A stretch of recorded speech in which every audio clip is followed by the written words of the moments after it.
Bem-vindos ao Da Capa à Contra Capa. Portugal tem uma das taxas efetivas de IRC mais elevadas da OCDE.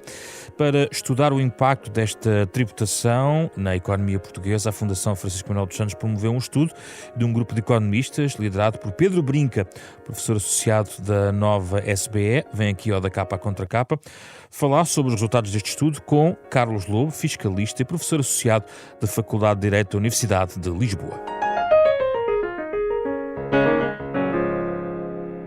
Muito obrigado pela vossa presença. Vamos olhar então para este estudo que agora foi conhecido, começando aqui pelo Pedro Brinca, que no fundo é o coordenador, e o Carlos Lobo também pode ir comentando algumas destas conclusões. Esta é a ideia. Desde logo, uma das conclusões, obviamente, é que uma das mais salientes deste estudo é logo à cabeça a ideia de que uma redução de 7,5 pontos percentuais poderá ter dar um aumento do PIB, do Produto Interno Bruto, que depois tem aqui duas variantes, ao fim de 2 anos e ao fim de 10 anos, em torno de 1,4, 1,44. Desde logo, a minha dúvida, Pedro Brinca, é porquê os 7,5 pontos percentuais? Porquê este intervalo da descida do IRC que foi simulado? Sim, esse valor não tem nenhuma magia, nem um número especial em particular. Nós fizemos várias experiências de várias ordens de magnitude. Esses 7,5 metiam-nos perto daquilo que é os países do nosso escalão de rendimento em termos de competitividade fiscal internacional. Foi essa a motivação para fazer o estudo dessa experiência da descida dos 7,5 pontos percentuais. Mas é execuível, sendo que as descidas geralmente são graduais e não radicais de 7,5? Bem, quer dizer, aquilo que nós mostramos no modelo e nos exercícios que foram feitos é que, precisamente, todos os exercícios que estão aí mostrados, inclusive aqueles que originaram os resultados que acabou de citar, são experiências ou são medidas que foram simuladas no modelo, precisamente com medidas de compensação orçamental. Ou seja, todas essas medidas que estão avaliadas no estudo, todas elas são medidas que têm um impacto nulo no orçamento de longo prazo, ou nas contas públicas no longo prazo. Nós simulamos a descida dos 7,5 pontos percentuais na taxa de IRC, usando os diferentes instrumentos fiscais que o Governo tem à sua disposição, seja a compensação através dos impostos sobre o consumo, seja sobre os impostos sobre o rendimento, seja sobre diminuição de transferências, seja a diminuição de gastos públicos. Nós somos agnósticos relativamente a qual desses instrumentos deve ser utilizado, mostramos os resultados para todos. O que é inequívoco e repetitivo, perdoe-me a expressão, é que seja de que maneira for feita a compensação, em todos os cenários, aquilo que nós observamos é uma subida da atividade económica, uma subida das remunerações dos trabalhadores, uma subida do consumo. De acordo, mas descer 7,5 pontos percentuais de um ano para o outro não tem uma diferença em relação ao aumento do PIB se a descida for gradual, por exemplo, 2 pontos percentuais por ano, como por exemplo o Governo propõe? Quer dizer, nós não fizemos essa experiência, em bom rigor poderíamos ter feito uma experiência semelhante, não o fizemos. Creio que esta medida, do ponto de vista do impacto nas variáveis, tem obviamente um impacto mais rápido, porque é feita, tem uma maior magnitude, não é? Na medida que o IRC desincentiva ao investimento e na medida que os incentiva ao investimento nas empresas, também diminui a capacidade de quem lá trabalha de criar valor, porque tem menos meios para o fazer. Quanto mais cedo for feita essa medida, melhor. Agora, cuidado com as comparações com aquilo que é o cenário político atual, porque, obviamente, quando nós usamos estes modelos, não temos, por exemplo, um cenário de incerteza relativamente àquilo que vai acontecer no país daqui a 7, 8 meses ou 6 meses, quando estivermos a discutir. Não estou a comparar com o cenário político, estou a comparar o gradualismo da descida. Não, quer dizer, lá está. Porque uma quebra de 7,5 não existe em modelo, existe algum país que tenha feito uma quebra de 7,5 de um ano para o outro, por exemplo? Não existe. Não faço a mínima ideia, não teria que ver. Mas o que eu sei é que a descida dos 7,5 nos dariam uma forte vantagem competitiva relativamente à posição em que estamos agora. Isso acho que é inequívoco e é matemático e é factual e não precisamos de modelo para... E do que é que se faz este aumento de 1,4? Se olharmos para este aumento de 1,4, ele é feito de quê exatamente? Como é que se consegue esse aumento? Bem, do lado da ótica da produção, se quisermos assim, aquilo que favorece, lá está, é o canal de haver um maior investimento nas empresas. Porquê? Porque a rentabilidade do investimento aumenta. Se aumenta a rentabilidade do investimento, aumenta o investimento. Aumentando o investimento, aumenta a capacidade das empresas e dos seus trabalhadores de criarem riqueza e com isso aumenta a produtividade e o valor acrescentado. Esse maior valor acrescentado é distribuído por todos aqueles que participam no processo de produção, sejam os donos das empresas, sejam os trabalhadores das empresas. Para termos uma ideia, de acordo com as contas nacionais, e lá está, estas coisas variam sempre um bocadinho, dependendo da maneira como se calculam, mas do valor acrescentado que é criado, sensivelmente metade vai para os proprietários das empresas, metade vai para os trabalhadores. Creio que esse também seria o mecanismo, o aumento da capacidade de criação de riqueza. Depois, na perspectiva do rendimento, na ótica do rendimento, se quisermos assim olhar para o PIB na ótica do rendimento, aumentam as remunerações dos trabalhadores e aumentam as remunerações do fator capital. E depois, se quisermos pensar numa ótica de despesa, com mais rendimento, que é distribuído por haver maior criação de valor acrescentado, aquilo que temos depois, obviamente, também é um consumo maior e que arrasta a economia e maior investimento. Não é? Já vamos a alguns pontos em detalhe sobre isso que estava a dizer. Carlos Lobo, a sua ideia global em relação a esta conclusão inicial, a ideia de uma quebra substantiva do IRC na taxa efetiva, 7,5%, e um aumento do PIB, enfim, na circunstância desta quebra do IRC, na ordem de 1,4%. Eu sou um pouco mais otimista do que o estudo no respeitante aos efeitos que a redução dessa magnitude na taxa do IRC, os efeitos positivos que teria em sede PIB. Porquê? Porque efetivamente o estudo, e como não podia deixar de ser em sede de política fiscal, é feito dentro do ceteris paribus, ou seja, dentro da estrutura existente, e eu antevejo que, tendo em consideração a atratividade da economia portuguesa, nomeadamente a questão da energia renovável disponível, se nós dessemos esse passo, seríamos muito mais atrativos e teríamos um maior fluxo de investimento externo, o que efetivamente ampliaria o efeito em sede de PIB. Ou seja, amplia também a gama para medir o aumento do PIB. Não, a gama de fatores, digamos. Ou seja, mas em tese por isso o que eu estou a dizer é que 1,4 se calhar é conservador ao nível dos efeitos que antevejo. Qual é o nosso problema? O nosso problema é que a taxa de tributação nominal de IRC, ou seja, a tributação das empresas, e não contando com as contribuições específicas, tipo SESes, contribuições setoriais, é 31,5%. Ou seja, há muitos IRCs dentro do IRC. Temos o IRC, temos a derrama municipal, temos a derrama estadual, temos as tributações autónomas, temos todas as limitações da dedutibilidade de juros. Ou seja, o que faz com que a taxa de tributação efetiva vá subindo para níveis insustentáveis. Quais são os dois problemas que nós temos aqui essenciais? Um país não pode ser, dentro de uma organização regional, no caso a União Europeia, não pode estar no topo da taxa nominal. É um mau marketing.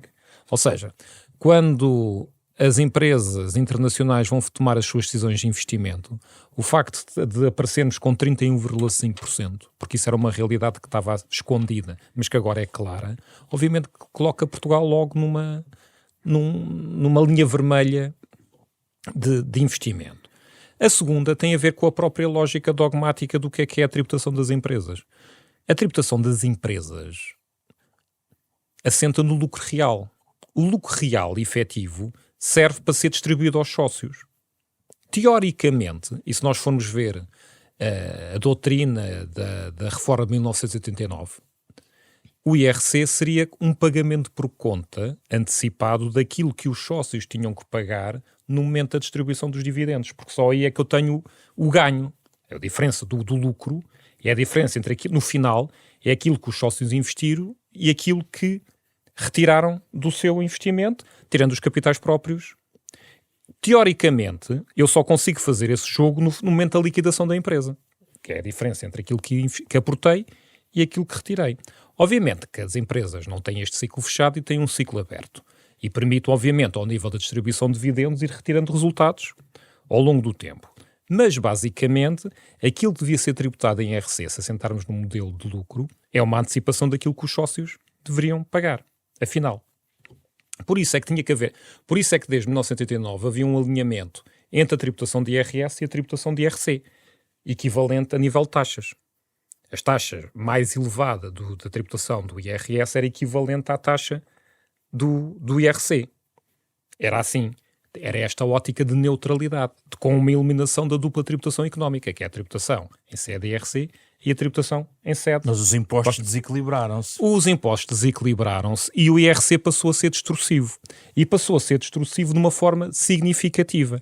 E é por isso que neste momento se discute aquela dogmática de saber se as sociedades inopessoais, não é, para a prestação de determinados serviços são fiscalmente abusivas face ao desenvolvimento da prestação de serviços em nome próprio, sem a existência do SPV. Já agora o que é que acha sobre isso? Não, acho que isto é a questão, o problema é um problema patológico de organização do sistema fiscal, não é um problema de comportamento do sujeito passivo. A meu ver, não é. Ou seja, na prática os agentes desenvolvem a atividade tendo em consideração o melhor modelo que lhes apraz. Se o sistema fiscal lhe diz que a organização, numa ótica empresarial, com a sua materialidade, é fiscalmente mais aceitável e mais conveniente, é essa a decisão. O Tribunal de Justiça diz que cada um deve desenvolver a estratégia fiscal dentro da lei que lhe permita minimizar o imposto. Estamos dentro da lei e os sujeitos atuam de uma forma racional. Ou seja, ninguém é obrigado a escolher a via menos racional ao nível fiscal. Isso para mim está claro, autonomia privada,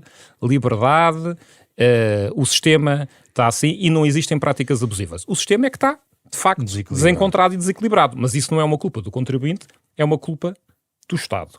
Eu costumo dizer, tal como os contribuintes têm o dever de ser bons contribuintes, o Estado tem a obrigação de fazer bons impostos. Este desequilíbrio surgiu por uma aposta muito maior, digamos, do legislador em relação ao IRS, face ao IRC.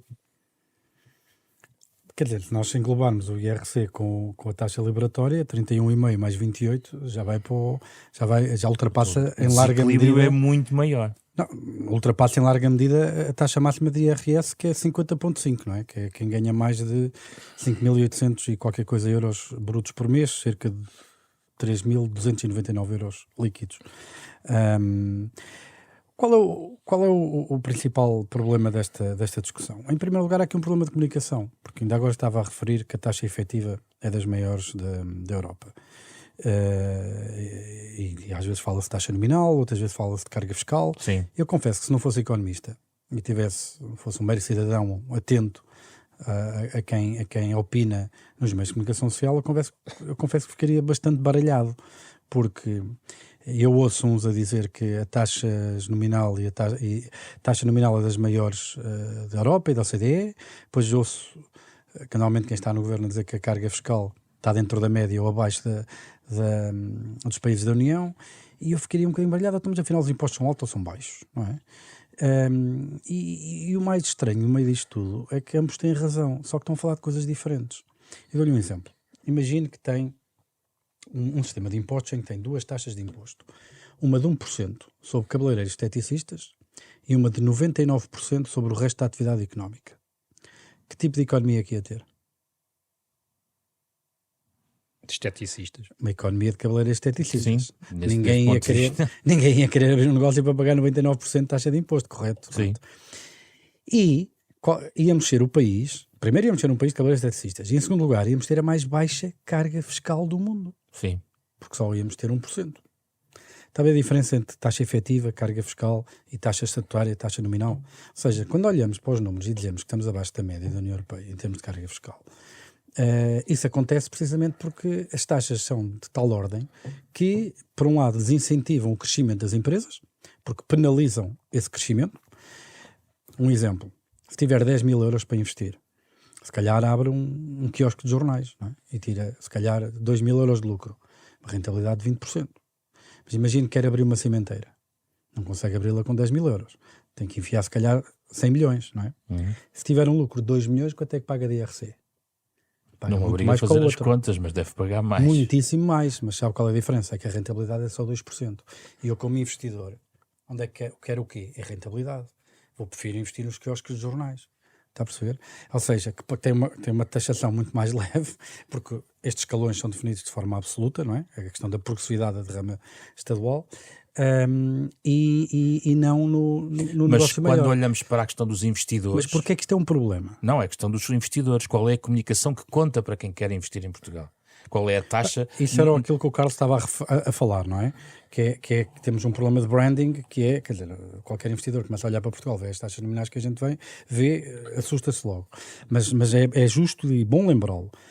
Olhando para a taxa efetiva, que é aquela que efetivamente as empresas pagam, ou seja, o montante de fundos entregues à autoridade tributária sobre o lucro coletável, que é essa a definição da autoridade tributária para a taxa efetiva, estamos a falar na casa dos 20%. Okay? Essa é aquilo que nós chamamos de taxa efetiva backward-looking. É aquela que tipicamente quem está no governo usa para se defender a dizer que a fiscalidade em Portugal não é muito pesada. Ok? Pronto. Agora, a OCDE, e é isso que está aí no estudo e que fez referência quando abriu a peça, Sim. faz referência à taxa efetiva forward-looking, que é o quê? Que é fazer a seguinte pergunta. Se eu fizesse um projeto de X milhões de euros, quanto é que iria receber de retorno com e sem pagar impostos? E aí que chegamos aos 27,5%. E é isso que chegamos a essa ordem de grandeza a taxa efetiva média. Dos valores, exatamente. Mas porquê é que isto é um problema? Isto é um problema por uma coisa muito simples. Porque a maneira como o sistema está desenhado, com a progressividade da derrama estadual, neste caso, desincentiva esse crescimento. E porquê é que esse crescimento é um problema? O crescimento das empresas ou a atração de grandes empresas para o nosso espaço económico. Porquê é que isso é um problema? Porque 44% do emprego em Portugal está em microempresas, muito acima do que é a média da OCDE. E estes 44% do emprego criam apenas 20 e picos por cento de valor acrescentado. Se nós formos olhar para as grandes empresas, elas absorvem 20 e picos por cento de valor acrescentado, mas geram 39%. Isto tem a ver com a natureza do tecido empresarial português. Absorvem 20 e picos do emprego, mas criam 39% do valor acrescentado. O que é que isto quer dizer? O valor acrescentado por trabalhador é muitíssimo maior quando a empresa ganha escala. É isto que quer dizer. Eu há bocado falei-lhe de 1% para os esteticistas e cabeleireiros, 99% para o resto. Onde é que isto bate com a realidade? É que nós somos o segundo país da Europa com a maior porcentagem da força de trabalho em cabeleireiros e esteticistas, em pequenos negócios, sem grande ambição, sem grande escala, que não concorrem nos mercados internacionais, fraco crescimento de produtividade, fraco crescimento de salários. Por isso, esta atomização do tecido empresarial, esta fragmentação do capital que não nos permite ganhar escala e ganhar competitividade, quer a mediana, quer a média, e é bom olhar mais para a mediana, porque nas grandes empresas a dispersão salarial é maior, por isso do ponto de vista da honestidade intelectual faz sentido olhar para a mediana, mas mesmo a mediana salarial nas grandes empresas é muitíssimo superior à mediana salarial das micro. Ou seja, se nós queremos um Portugal com melhores salários, se queremos um Portugal com crescimento económico, se queremos um Portugal com crescimento de produtividade, é óbvio que taxar a criação de riqueza não é o melhor caminho. Deixa-me só explicar aos ouvintes, na maneira como estamos a fazer. Não são especializados, que a derrama estadual é aquela fração, digamos, de imposto. Se eu estiver errado, por favor, corrija-me. Se calhar deviam ser ambas as que incide sobre uma parte do lucro tributável superior, portanto, a 1,5 milhões de euros. Ou seja, é exatamente certo. É um imposto sobre os que têm lucros superiores? É um IRC transvestido. Ou seja, quando nós ainda tínhamos a ideia que conseguíamos camuflar que o nosso IRC não era 21, não era 31,5%, mas era 21%, tivemos que inventar denominações de tributos que, sendo tipicamente IRC, não entrariam nos compêndios como IRC. Ainda por cima é progressivo, não é? Ou seja, o que acontece é assim, nós temos 21%. Tipicamente aparecemos Portugal com uma taxa de 21% de IRC. Até se descobrir que temos mais 1,5% na derrama municipal, temos essa sobretaxa que pode ir até aos 31,5%. Ou seja, só que atualmente os compêndios, OCDE, todos os rankings já não tomam o IRC português como 21%, tomam como 31,5%. Ou seja, todos esses tributos que são outros IRCs, por isso é que eu disse que havia muitos IRCs dentro do IRC, já vamos falar já da municipal, já estão computados. Mas há aqui uma questão Sim. que é mais grave ou que pode agravar isto. A Base Erosion Profit Shifting, ou seja, a iniciativa BEPS da OCDE, o Pilar 2 foi adotado o ano passado. O que é que diz o Pilar 2? Diz basicamente que todos os países do mundo devem garantir uma taxa de tributação efetiva, uma taxa de tributação de 15% ao nível das empresas. Ou seja, a Irlanda vai ter que evoluir dos 12,5% para os 15%, já concordou, apesar de ter esperneado muito. Os paraísos fiscais, 15%. O que é que acontece se não se evoluir para os 15%? O Estado da residência das empresas pode fazer uma clawback, ou seja, já que o Estado da fonte não tributa, vai lá ele e tributa por substituição. O que é que isto origina? Isto vai originar uma situação que é o estabelecimento de um level playing field de 15%. Ou seja, inevitavelmente, esta taxa de tributação mínima vai se transformar na taxa de tributação média, porque temos um indicador ao nível da concorrência internacional, qual é a taxa mais competitiva, que é 15%.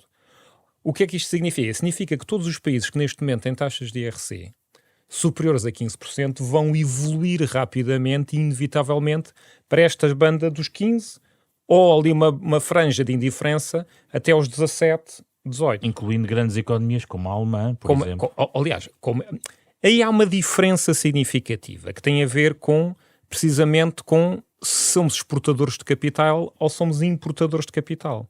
Um país que é exportador de capital vai receber os dividendos, os frutos do seu investimento externo na sua economia. E como tem os seus laços da residência, vai permitir ter uma taxa de tributação mais elevada em que haja uma indiferença dos seus players. Ainda mais neste horizonte BEPS. Uma Alemanha vai ter uma taxa de tributação entre os 19,5%, para não passar desse patamar.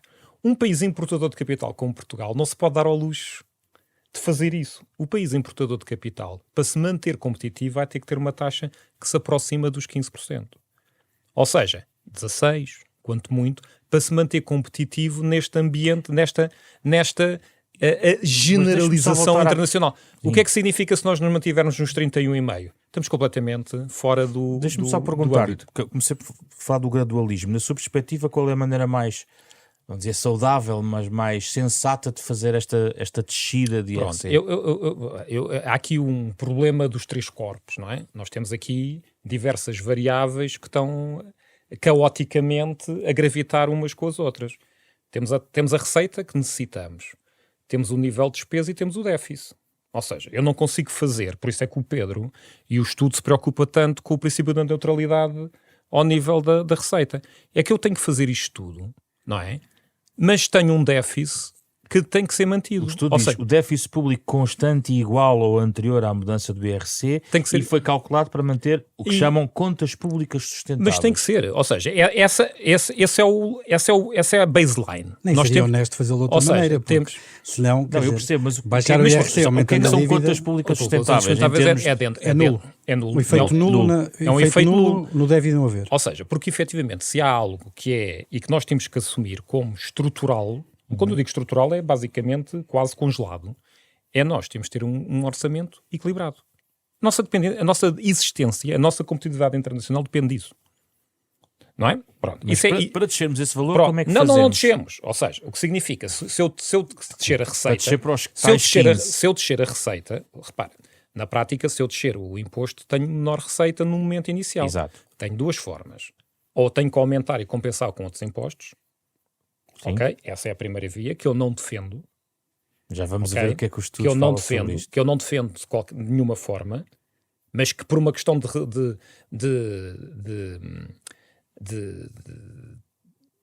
alinhamento com as boas práticas de estudos de política fiscal tem que se colocar, ou seja, não é? Por honestidade intelectual esta hipótese tem que se colocar. Sim. Mas a minha outra perspectiva que eu gosto, que sai destes ceteris paribus, não é?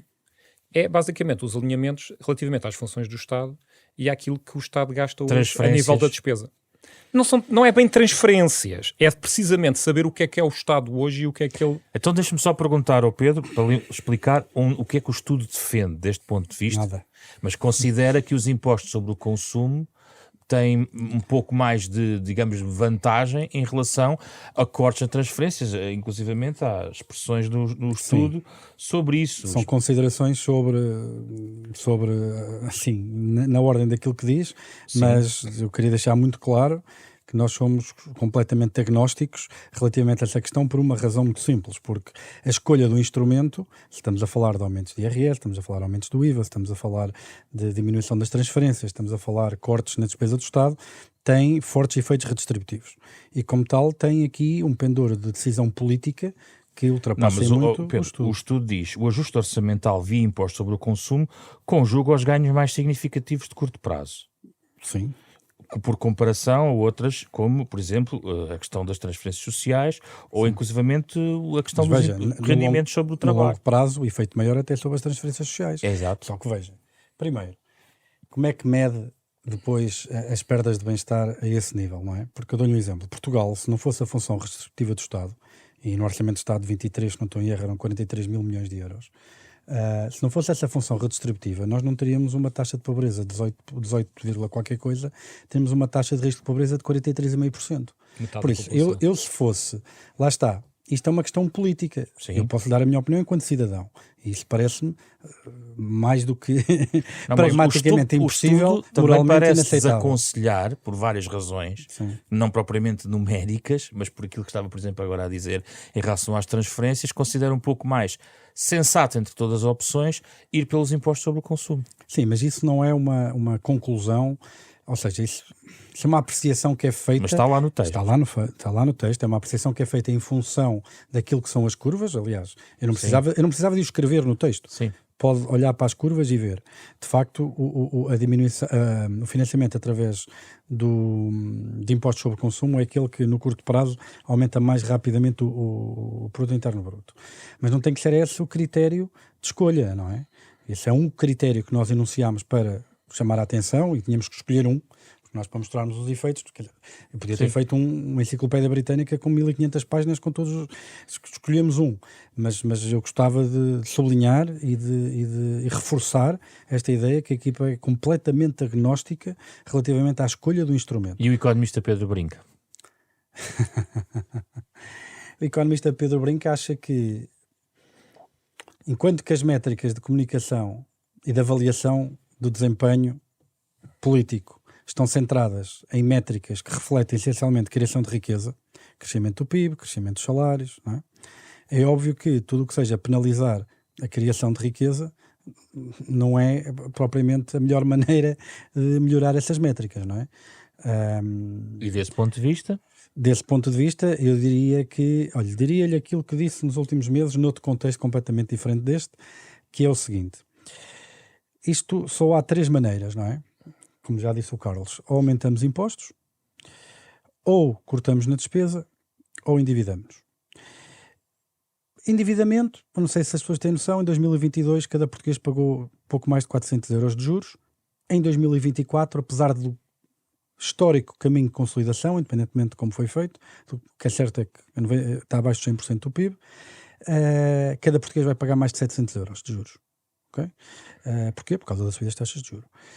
Nós vamos gastar 38 mil milhões de euros, é o que está no Plano de Estabilidade e Crescimento, que eu acho que este governo fez copy-paste para Bruxelas, porque tomou posse quando, muito perto da data, que tinha que entregar, por isso usou o que estava de Medina do ano anterior, se não estou em erro, posso estar enganado.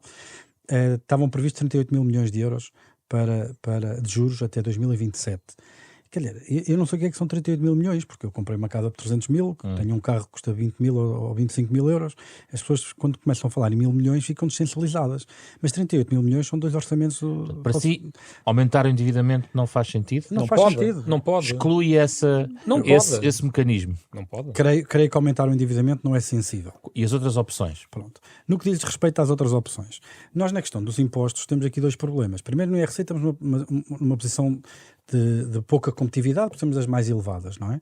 E aliás, esse é o objeto de estudo, é mostrar que de facto que este destaca-se tanto pela negativa, que baixando este, mesmo que tivermos que aumentar de alguma forma algum outro, e essa é uma das conclusões que estudo, que é a medida não se paga a si própria. Há quem ache que sim, eu na minha opinião acho que não, quer pela evidência que está no estudo, quer por toda a literatura económica na área. É muito raro encontrarmos medidas de descida de impostos que se pagam a si próprias, por isso implica sempre alguma escolha de instrumentos. Por isso, a subida de impostos, a questão do IRS, se nós pensarmos que É verdade que nós não temos dos IRS mais progressivos da Europa, mas como é que se calcula as progressividades? É que todas as comparações internacionais de cálculo de progressividade do IRS é com base em relação aos salários médios do país onde esse IRS está em prática. Ora, um português que pensa assim, bem, o meu trabalho vale 2.000 euros, e agora ajustando já para as diferenças do poder de compra entre os países. O meu salário vale 2.000 euros. Com quanto é que me vem parar ao bolso a viver em Portugal? Quanto é que me vai parar ao bolso a viver na Suécia? Nessa perspectiva, no mercado livre de circulação de trabalhadores, Sim. aquilo que nós vamos encontrar é que Portugal chega muito mais rápido ao escalão máximo de qualquer outro país, mesmo a juntos estando. Mas como há bocado estava a sugerir que as transferências... Sobra o quê? As transferências. Sobra as transferências e sobra a despesa pública. Pronto.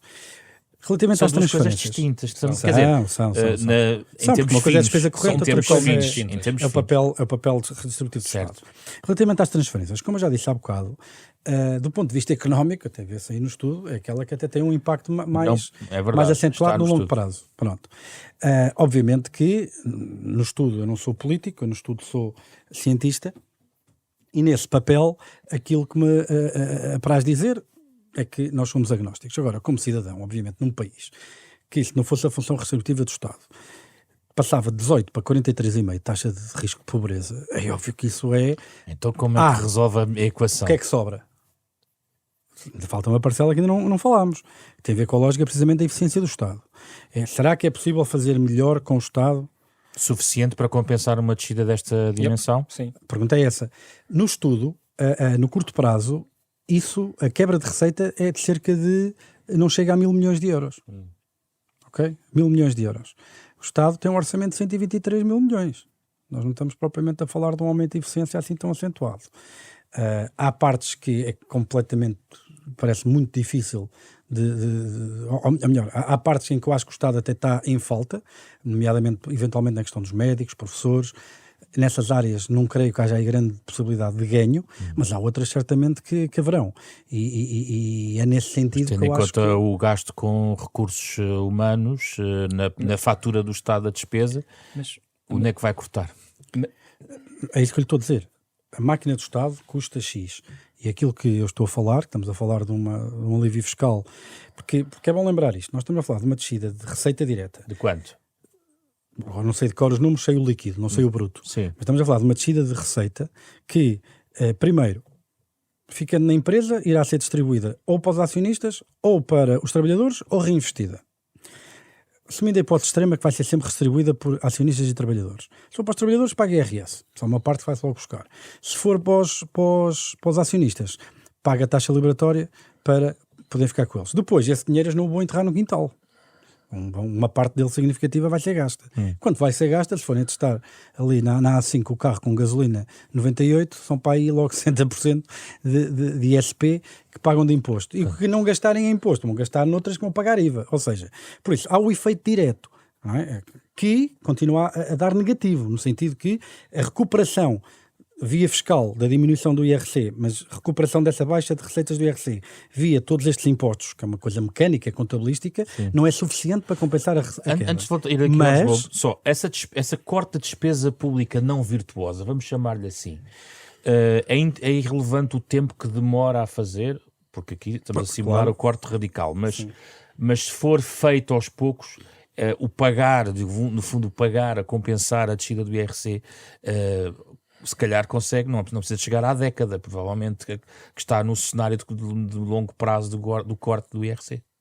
Eu acho que não percebi a pergunta. A questão que eu coloco é, este corte do IRC tem, compensações e remete para períodos entre 2 anos ou 10 anos nos aumentos que tem. Para compensar via uma despesa pública não virtuosa, ou seja, esses gastos, que não são só as transferências, mas que estava a sublinhar... Não, as transferências são aquelas que, até do ponto de vista... processo mais gradual, é mais execuível, quer dizer, não é uma coisa que consegue de um dia para o outro. Sim, se for gradual, eventualmente até poderá ser mais execuível se o corte for por aí, claro. Aí concordo, sem dúvida. Carlos Lobo.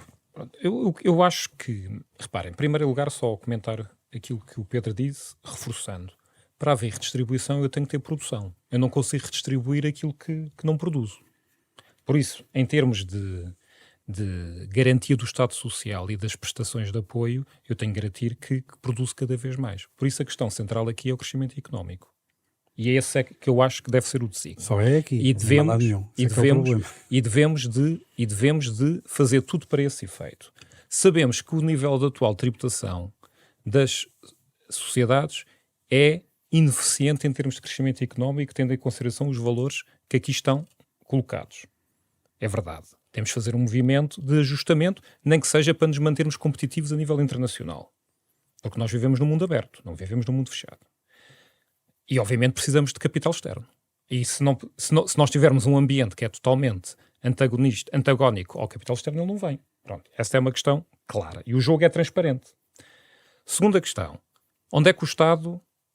como é que o Estado acomoda este risco de perda temporária de receita? Sendo mais eficiente. E temos uma grande margem de eficiência potencial ao nível do Estado. Mas exclui, por exemplo, uma subida gradual do imposto sobre o consumo? Porque não faz sentido. Porque nós já temos uma estrutura de imposto sobre o consumo Ela que é muito elevada. Racionalizada. Repara, pode, mas aí tínhamos de dar um salto quântico. Porque o problema do imposto sobre o consumo é que ele é regressivo. Ou seja, assentando num modelo de proporcionalidade vai afetar mais quem tem menores recursos. Ou seja, em termos de justiça social, eu vou ter aqui um problema de índole redistributiva. E eu concordo com o Pedro. Uma das funções essenciais do Estado é garantir a redistribuição, e a redistribuição é afetada a partir do momento em que tenho um sistema regressivo. O aumento da tributação do consumo é regressivo. Obviamente que eu posso evoluir para um modelo de tributação do consumo progressiva. Nós temos o e-fatura. O e-fatura, quando foi criado, eu fui um bocado o precursor disso com o SAFT, quando era secretário de Estado, visava para precisamente identificar quem é que é o beneficiário da transação. Eu, na fatura, consigo saber quem é que é o vendedor e quem é que é o comprador. Com os dados que tenho e com o sistema que está montado, eu posso garantir que em determinado nível de aquisições para um determinado padrão de sujeitos abaixo do nível de subsistência, que há uma devolução imediata do valor do IVA no momento da transação. Temos tecnologia para isso. O e-fatura permite isso. Então é uma forma de tornar... Mas eu disse o salto quântico, ainda ninguém propôs isto a nível de... Deixa-me reforçar, porque aquilo que o Carlos diz é um dos assuntos mais quentes na discussão académica, é precisamente a progressividade do IVA. Pronto, que eu admito. Aliás, há um artigo agora recente do FMI sobre isso. Mas que nós de uma autora aqui. portuguesa, Sim. que é a Rita de la Féria. Mas que é algo que nós já vamos a discutir há 10 anos, não é? Porque nós podemos fazer isso porque temos o e-fatura. O e-fatura não serve só para garantir a cobrança. Também pode servir numa ótica bidirecional para nivelar o valor. Mas agora deixe-me só dizer uma coisa. Isto, no fundo, eu peço desculpa, mas uma descida desta dimensão de IRC, no fundo, está quase a predispor uma reforma fiscal. Na verdade, claro isso. Que sim. E se a reforma fiscal pode incluir a questão da progressividade do IVA. Eventualmente. Pode. Mas convém balizar a ordem de magnitude daquilo que estamos a falar. Mesmo que fosse, e os autores não subscrevem essa interpretação ou melhor, essa conclusão que possa ser tirada da análise do estudo. Mesmo que fosse feita pelo imposto sobre o consumo, nós estamos a falar de uma subida que no longo prazo seria inferior a 1 ponto percentual. Exatamente. Agora, isso está no estudo. Sim. Agora a questão crítica aqui, isto é uma possibilidade, está ao nosso dispor, e Portugal é dos poucos países do mundo que pode rapidamente avançar para esse ponto. Porque temos a infraestrutura que montámos nos últimos 15 anos. Uhum. E temos a investigação que mostra que, em termos de ganhos de bem-estar, este conceito de tributação progressiva ao nível dos impostos de consumo é possível. Não é questão de só ser possível. Tem resultado. Teria enormes ganhos de bem-estar. E acaba... O que é que diz a Academia? Explique-me só para os ouvintes perceberem. Está calculado em quanto? Retira o efeito progressivo. Pois, sim. Então, eu posso citar-lhe um paper publicado por um colega meu chamado Marcelo Santos, da Universidade de Sussex. Está publicado no Journal of Public Economics. Aquilo que ele fez, creio que no contexto dos Estados Unidos, acho que ele fez aquilo para a economia americana, a substituição da progressividade do imposto sobre o trabalho por uma progressividade no imposto sobre o consumo levaria a ganhos de bem-estar na ordem dos 12%. É. Mas ainda vamos evoluir mais, porque se nós quisermos ainda ir mais, numa ótica de política fiscal... Mas não é uma proposta de estudo. Não. Mas era só para clarificar os nossos ouvintes. Prospectiva, eu até posso fazer uma tributação... Repare, todo o IRC, todo o modelo de tributação das sociedades está assente numa economia do lado da oferta. Ou seja, em que o lado da oferta era o lado forte. Nós, na economia do século XXI, temos uma economia do lado da procura. É o consumidor que é o mais forte. Quando é que se gera o lucro?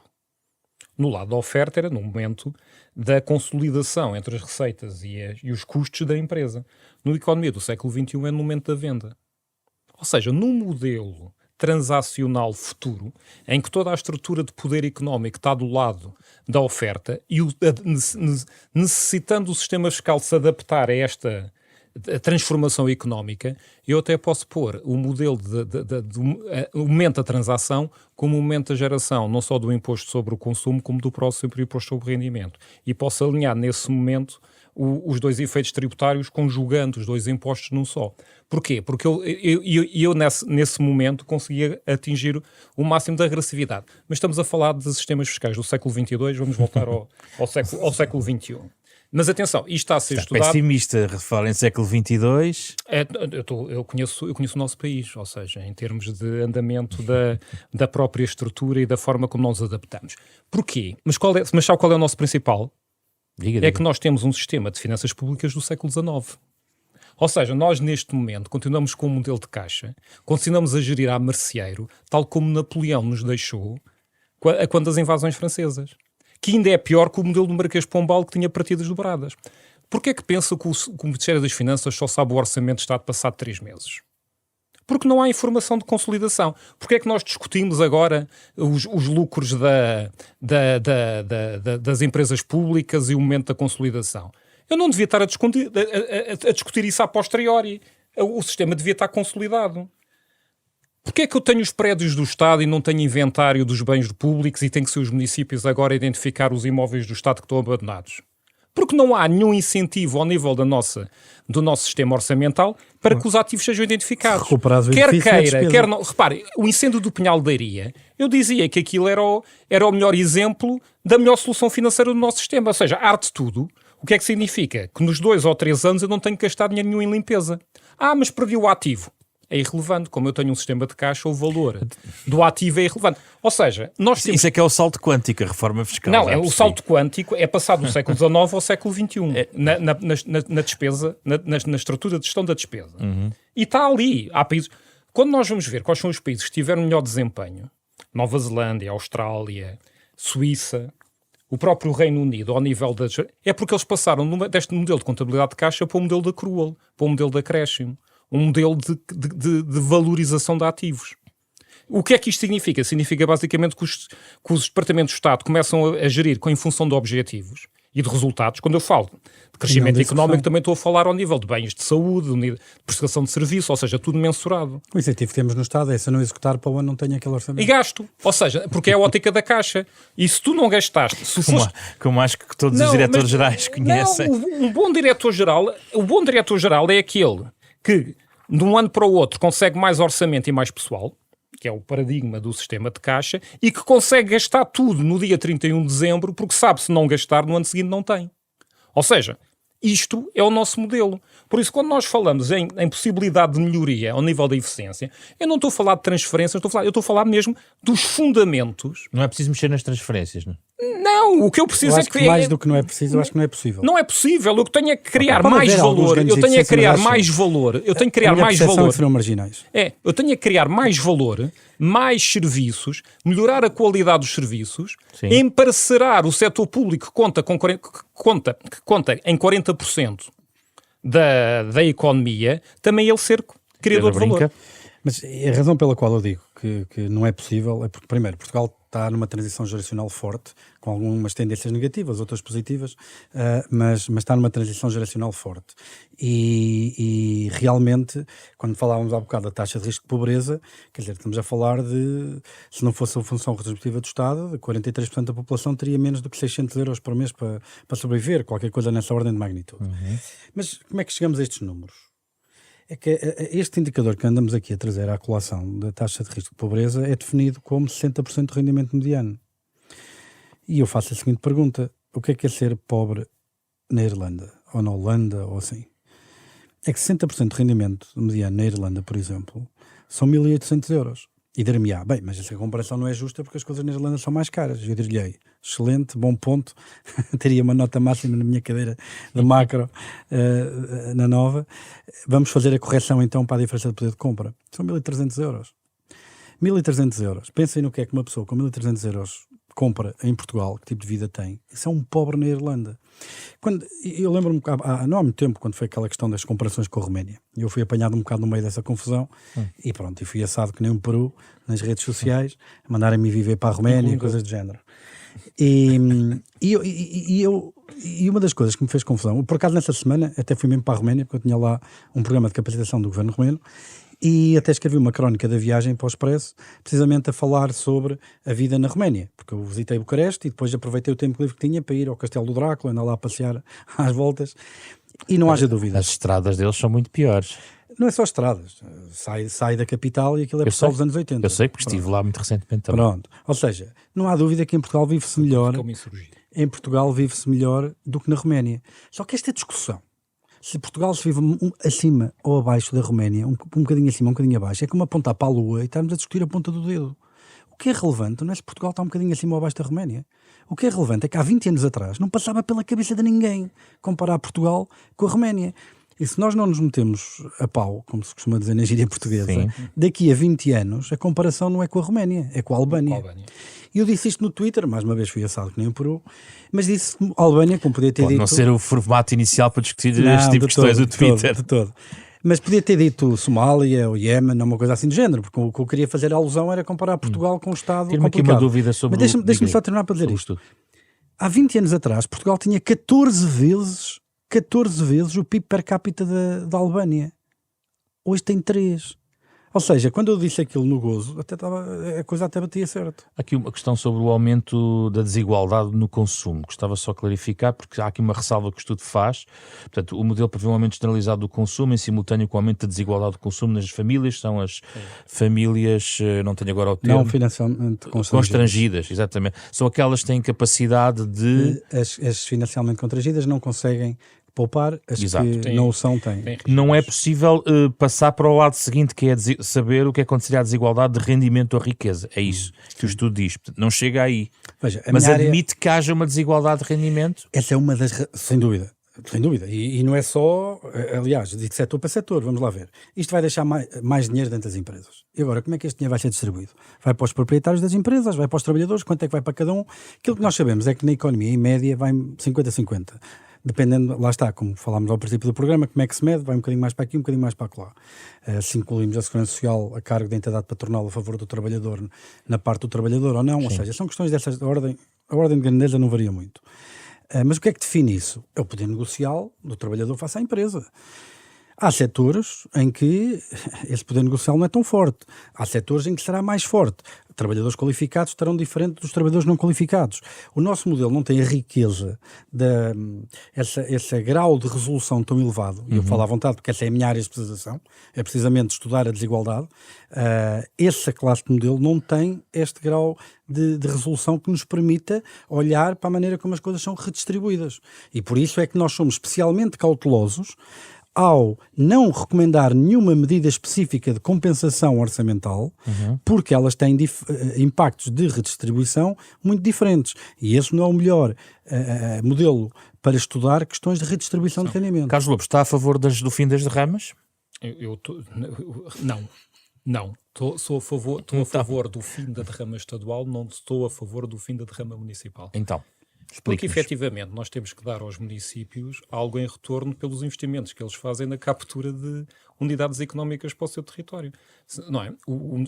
Senão, o que é que o município ganha por ter lá os parques fotovoltaicos, as centrais, os geradores? Vou só explicar. A derrama municipal é aplicada ao máximo de 1,5% sobre o lucro tributável sujeito e não isento de imposto. Acho que nós temos aqui o princípio da capacidade contributiva e o princípio da equivalência. Não óptica de capacidade contributiva, obviamente, é o modelo puro, proporcional do IRC. Mas também tem que garantir um retorno à localização daquela onde a riqueza é criada. Geram-se externalidades negativas, há toda uma série de fatores que implicam um regresso ao território. E por isso que eu, efetivamente, quer que lhe chame de derrama municipal ou não, numa ótica de reforma das finanças municipais, que agora está novo em discussão, temos que garantir que parte deste rendimento é alocado à circunscrição territorial onde ele é gerado numa ótica da fonte e não à sede que inevitavelmente é em Lisboa ou no Porto. Eu tenho que garantir que o território, numa ótica de coesão, também tenha, efetivamente, um retorno financeiro pelos investimentos que lá são gerados. Aliás, eu sou muito defensor da ótica da igualdade e da redistribuição, quer ela seja social, quer seja territorial, quer seja geracional. Ou seja, isso para mim é a função número 1 do Estado. Só que para eu garantir isto, tem que ter eficiência produtiva. Os autores consideram que as derramas introduzem complexidade e há uma inexistência de pressupostos jurídicos ou económicos que a justifiquem, estou a falar sobretudo da derrama estadual, presumo, ressalvando que devem ser ponderadas medidas de compensação de receita para as autarquias locais, privilegiando respostas indutoras de eficiência económica. Se cortar a derrama municipal, como é que podem ser compensadas as autarquias? Bem, isso é uma boa pergunta, não é? Terão que ser compensada com os instrumentos de captação de receitas. Aliás, eu acho que essa obrigação até está na lei, por causa do princípio de autonomia das... Eu não sou jurista, mas creio que o princípio de autonomia das autarquias exige que, se for imposta pelo Governo uma quebra de receita num instrumento, que ela tenha que ser compensada. O programa do Governo prevê a compensação através do Orçamento do Estado, puro e simples.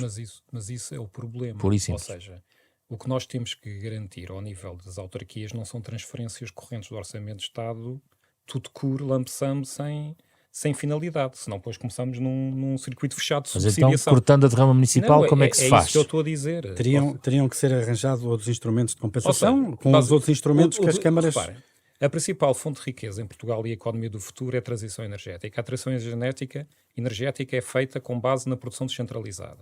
Estamos a falar de parques fotovoltaicos, estamos a falar de aerogeradores, estamos a falar das hídricas, etc. Isto está tudo organizado no território. Eu, na prática, o que tenho que garantir é que estas autarquias que tenham um retorno sobre estes investimentos que estão a ser gerados no seu território, as infraestruturas de rede, que toda a gente anda a bloquear as linhas as infraestruturas técnicas, as autoestradas, as ferrovias que passam, ou seja, e que na prática geram custos, mas geram retornos. Porquê é que os autores não validam este argumento sobre a derrama municipal que Carlos Lopes está aqui a sublinhar? A reflexão que foi feita é que existem custos e benefícios, não é? Existem custos e benefícios. E do lado dos custos, obviamente, estamos a falar da complexidade, estamos a falar de um conjunto, que acho que essa parte é pacífica. Os benefícios, em princípio, são exatamente aqueles que o Carlos enunciou. Aquilo que foi conversado e aquilo que foi discutido é em que medida é que esses benefícios são efetivamente realizados, não é? Em que medida é que de facto isso está a ser um instrumento com a ordem de magnitude que tem, em que medida é que está a ser um instrumento eficaz no propósito a que se destina, que no fundo é garantir esta competitividade fiscal entre os municípios e a atração de investimento. Confesso que do ponto de vista da relação custo-benefício é algo que é discutível, na minha opinião. Não tenho uma posição tão forte como às vezes pode ser. Bem. Para fechar, porque já estamos aqui a fechar mesmo, questão: instabilidade legislativa. 1.350 alterações ao IRC, que tem um custo, não é? O estudo também avança para esta questão, não é? Acho que já houve mais alterações legislativas à proposta do Governo e do PS no IRS do que todo esse pacote que dos últimos agora está 10 a trazer anos, a atualidade. Não, a questão não é essa. É que essa é uma discussão que eu já dei como perdida. Porquê? Porque falamos de estabilidade, segurança e certeza. Isso devia ser um primado crítico do Estado fiscal, não é? Os modelos anglo-saxónicos são muito rígidos a isto. Por exemplo, nós tivemos o regime dos residentes não habituais revogado em prime time na televisão, ou seja, chegámos a este extremo de comunicação e de incerteza e instabilidade. Por isso eu já vi que essa missa está perdida. O que nós temos de garantir é que o sistema fiscal é bom e que é eficiente, que é gerador de bem-estar, que gera receita, que garante a igualdade, que garante a coesão, que garante o bem-estar geral. E depois a questão das adaptações e da flutuação é conjuntural. Mas precisamos efetivamente ter um desígnio.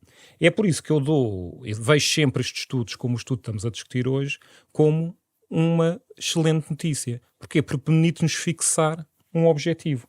O estudo foi criado, vai ser discutido e vai ter os seus frutos.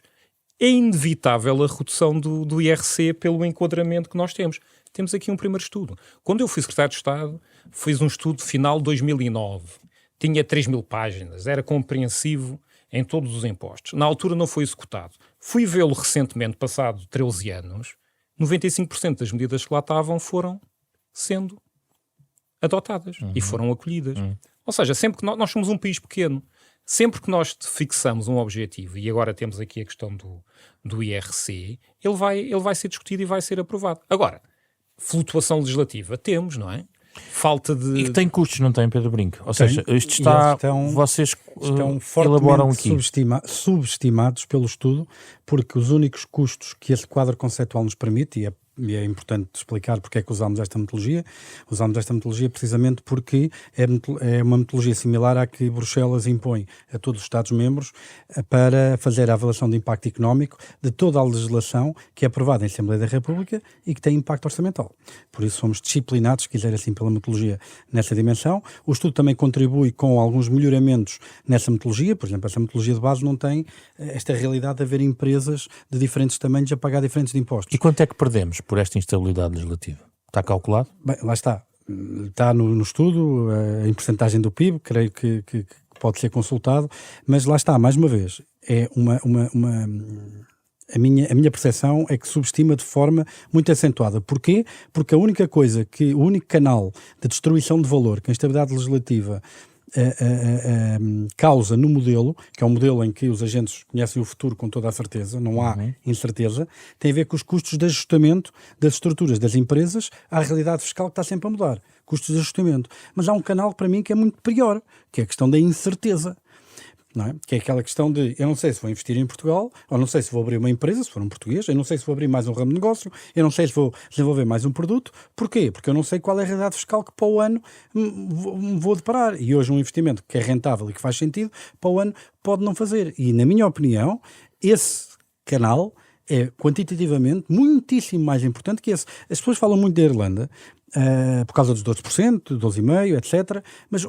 obviamente que isso é uma boa parte da história daquilo que aconteceu na Irlanda, mas outra parte as pessoas não falam, que é, nos anos 90, os partidos do arco da governação conseguiram chegar a uma mesa e entenderem-se sobre um plano de estabilidade para as estruturas fiscais há 20 anos. Isso levou a um colapso de incerteza que também está por detrás de uma boa parte desse investimento. Em Portugal, deixe-me só terminar só para dizer isto, em Portugal há 3 dossiês em que era importante haver este acordo de larga abrangência parlamentar. O primeiro é na Justiça. Eu acho que as questões que aconteceram com a queda deste governo e aquilo que aconteceu na Madeira exige um olhar redobrado sobre a justiça e não podemos cair no perigo de ter uma politização da justiça. Era bom para a democracia que houvesse uma larga abrangência sobre qualquer reforma que seja feita. Sim.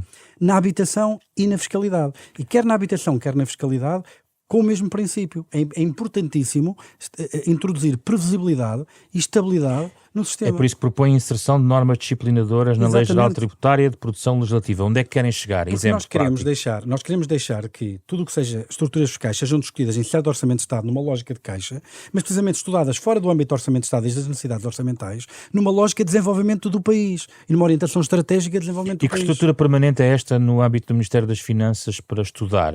Falta este organismo de estudo? Não, a questão é que uns já estão sob a alçada do Poder Executivo, outros estão sob a alçada do Poder Legislativo. Era importante ter um órgão com alguma relativa autonomia para poder estudar estes assuntos e fazer as suas recomendações. Do tipo TAU? Não. O TAU está sobre a Assembleia, eu sei. Não.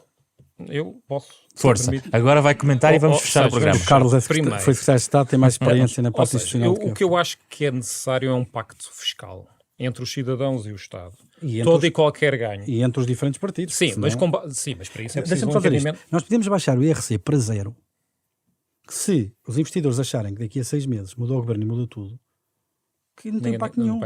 E o problema é que é preciso começar a criar esta confiança entre quem investe e quem vive aqui. E o que é certo é que isso foi tentado no princípio da década de 2010, só que depois houve um dos partidos que tinha assinado esse acordo, mudou de líder, o líder rasgou o acordo e mudou tudo outra vez. Por isso, quanto mais, eu sei que é difícil que confiem em nós, mesmo que tivéssemos este acordo agora, mas a confiança, quanto mais tarde começarmos a construí-la, mais tarde lá chegamos. E como é que isto se faz? Faz-se através de um pacto fiscal. Todo e qualquer ganho incremental que o Estado consiga obter ao nível da receita por melhoria de eficiência do seu sistema fiscal, devia ter como retorno uma redução da carga de tributação dos seus cidadãos. Por exemplo, a Polónia fez isso. Nós vamos meter 1.000 milhões de euros em modernização administrativa e finanças. Qual é o retorno? Do PRR? A Polónia, quando fez a introdução do seu e-fatura, fez um acordo de abrangência em que 80% do retorno adicional era devolvido com redução da taxa do IVA aos seus cidadãos. É este novo contrato social, um contrato social bionívoco, que é essencial. E para isso, obviamente, é necessário que os partidos do arco da governação, sejam eles quais forem hoje em dia, acordem neste modelo. Um modelo de responsabilidade. Um modelo em que o cidadão e as empresas contribuem e o Estado Está a dizer que estamos todos a perder dinheiro enquanto esse acordo não existe. A partir do momento em que nós temos um sistema do século XIX a gerir as nossas finanças públicas e o Ministério das Finanças só sabe qual é a sua execução orçamental passado 2 meses e só sabe a execução da saúde passado 4 meses e estamos em 2024, claro que sim.